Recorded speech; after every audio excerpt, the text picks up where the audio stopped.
លងខ្លាចចិត្តរាល់ថ្ងៃខ្លាចខ្លាចប្រាប់ថាបាយគ្នាទីហើយណាស់បើដល់ថ្ងៃអូនប្រាប់ថាឃ្លៀងបងនឹងស្លាប់មកអូនបែកគ្នាច្រើនដងហើយ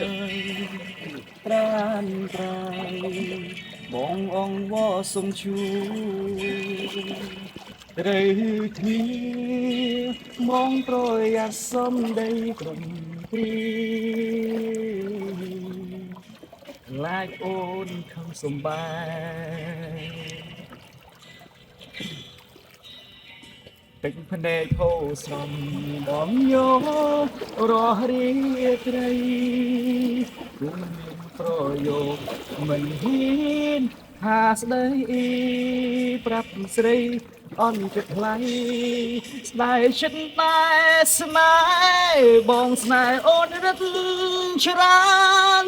នឹងអូននឹងគ្រាដែរស្នួនសុំឲ្យបងហាមប្រើពីងបែដល់បងស្រឡាញ់អូនទេពីងបែកអូនជាអ្នក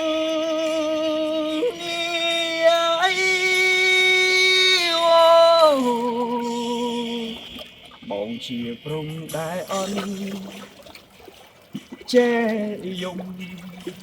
ក៏ព្រោះស្រឡាញ់អូនអោបស្នួ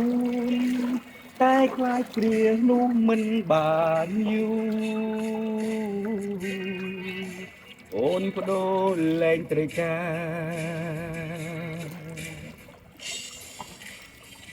ពេញភ្នែកហូរស្រង់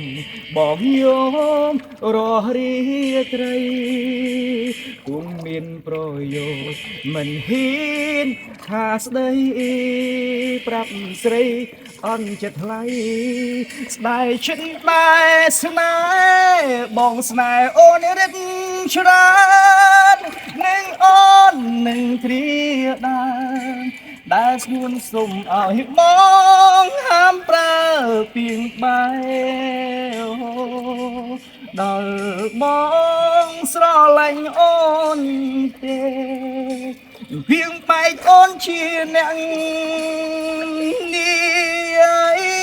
តើបានប៉ុន្មានថ្ងៃដែលថ្លៃតទួលបងចង់បើចិត្តនួនល្អហាំងមានបងទឹកទួចណាស់ទូទ្រង់ពេលយំមកខ្លាំងផុតមួយថ្ងៃអូនណាស់ព្រោះខ្លាចហូន